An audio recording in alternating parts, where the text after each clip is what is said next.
บัด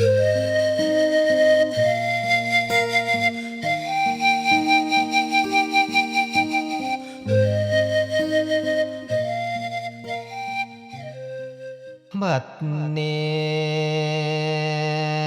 ฟังเสียงฟ้าหำห้องกองสนั่นทั่ววิหาบ่งอนมาเทียมทันเข้ามาหันเลี้ยวลายแผ่นดินไทยในเขานี้มันนาวีมาญาติแยงทั่วหลายแห่งทั้งไสแดน7จังหวัดขณะนี้เต็มที่แล้วบ่น่าใสจนว่าอยู่บ่ได้เลี้ยงทั้งกระสุนนั้นข้อมูลในจิตใจที่ห่วงใยทหารกล้าหาญคอยระวังภัยทั้งหน้าปาฏิญันตนบ่ปาปอยบ่ยอมเสียพื้นแผ่นดินเท่านิ้วก้อยรักษาไว้แม่นซอยกัน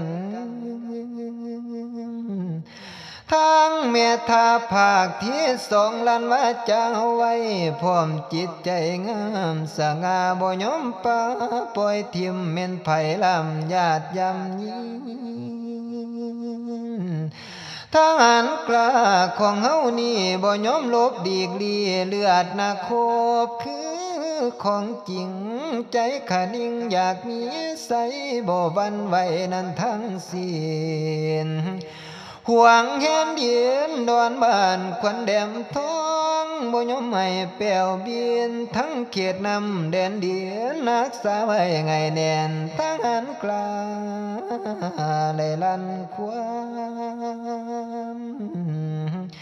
ถึงลำบากยากแค้นขาดสนแน่ก็ยอมหมดนี่ล่ะคือทหารไทยบ่หวั่นไหวแนวใดแท้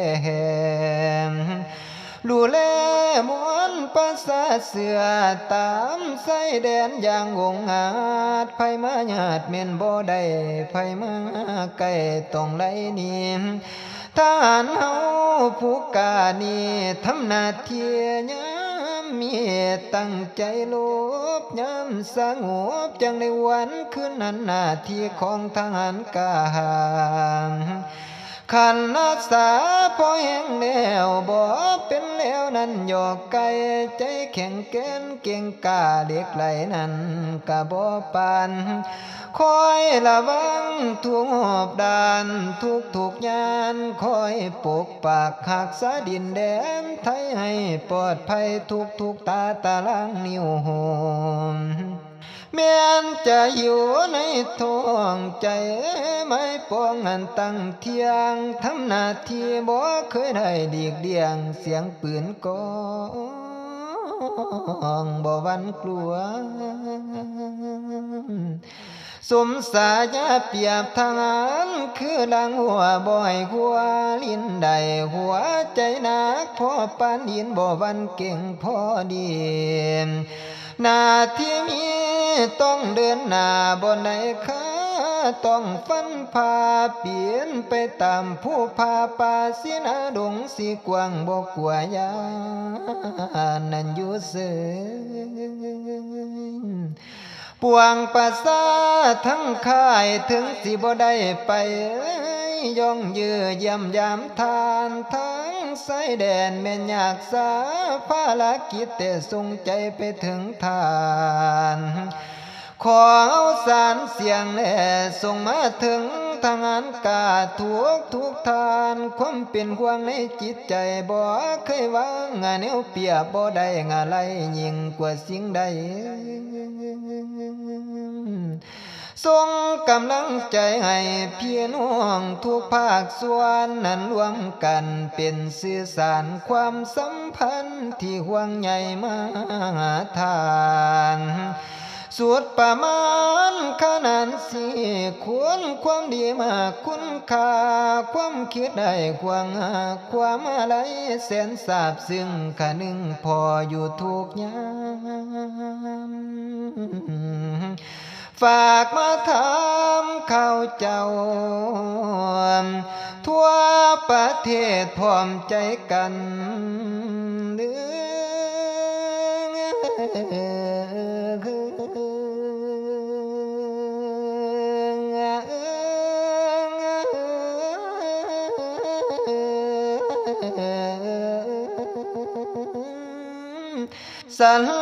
เสริญเยือนโยยกให้เห็นบุญคุณ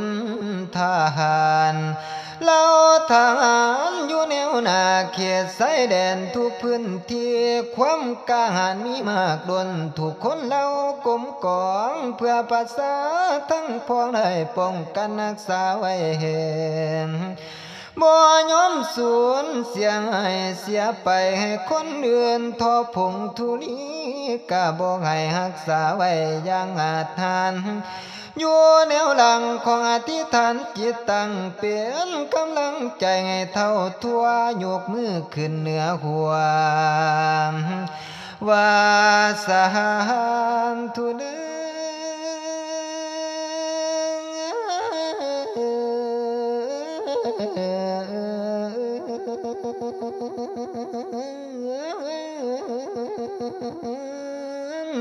เสียงศักดิ์สิทธิ์ในโลกนี้มาปกป้องให้ปลอดภัยขอให้กลับมาได้อยู่ไกลในง้อมกอดที่อบอุ่นคือเข้าหลังลูกได้เมียทั้งบิดอนมันดาพร้อมทั้งปวงปาสาทุกคนเป็นห่วงใยอะไรยิ่งก่อนใจเอ็นไกลเถิงลมหัวนอนอยู่ในบ่อนขอวิงวอนคุณพระช่วยมาคุมคู่สู่คนขอให้ท่านให้ดอดพ้นปัสสะจากโพยภัยคุณหลวงปู่มหาศิลาสิริจันโทผู้เพิ่นมองเห็นไกลให้ซอยสู่และปกป้องอย่ามีหมองอย่ามีเศร้าทางอันเฮาทุกทานอย่าได้พบหมู่มันอย่าได้พันสิ่งสั่วง่ายอย่ามาใกล้ไงหังนี้จงสุขเขียมีไสโดนเป็นผลงานของทุกทานไสสนาปราบหมู่มันเวลาใดไกลได้สมใจทานบ่ดังวังพวกศัตรูกว่ายานดบดีกภายง่ายเนียมนาจคนความดีขอให้มาสู่ขามนำพาเราทางอันกากลับขึ้นมาพร้อมใส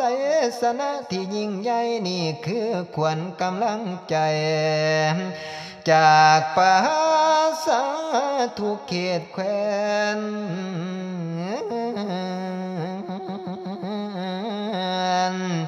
จากแนวดังสูงกำลังใจให้ทุกทานกลับคืนบ้านทหารกาหารอย่างปลอดภัยเด้อ